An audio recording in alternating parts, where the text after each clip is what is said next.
Business Nigeria. Just before we go, let's quickly bring you updates from the international scene, and we'll begin from the global markets as Asian shares rose today after China pledged to make renewed efforts to boost its economy on Monday, while investors pinned hope on more clarity ahead of a number of central bank meetings.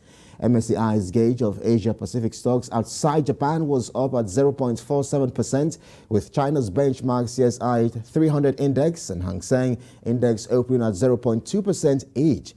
Australia's SAS 200 edged up at 0.1%. as investors await a Reserve Bank of Australia meeting that is widely expected to result in a cash rate rise.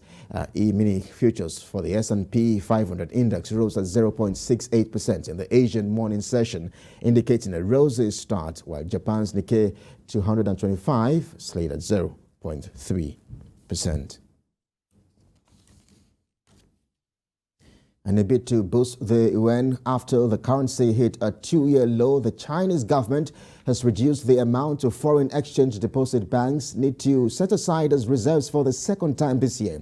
According to a statement from the People's Bank of China, financial institutions will need to hold 6% of their foreign currency deposits in reserve starting from September 15, lower than the current level of 8%. The move is expected to increase the supply of foreign currencies, thereby making it more appealing for traders to buy the currency.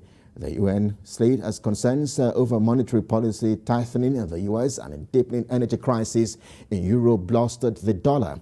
And while the string of stronger than expected People's Bank of China fixings have slowed the yuan's slide, banks, including Goldman Sachs Group, Incorporated, still expected to fall at 7% per dollar as concerns over a COVID lockdown in major Chinese cities and a sluggish poverty sector weighing on the economy. Away from Asia, Brussels has identified and outlined plans for gaps on wholesale gasoline costs to sort out a widening vitality disaster and curb inflation because the Kremlin seeks to ramp up strain on Western Europe. Now, according to reports, the European Commission's Vitality Company recommends member states to implement emergency wholesale price cap measures on gasoline, and units are two choices for doing so.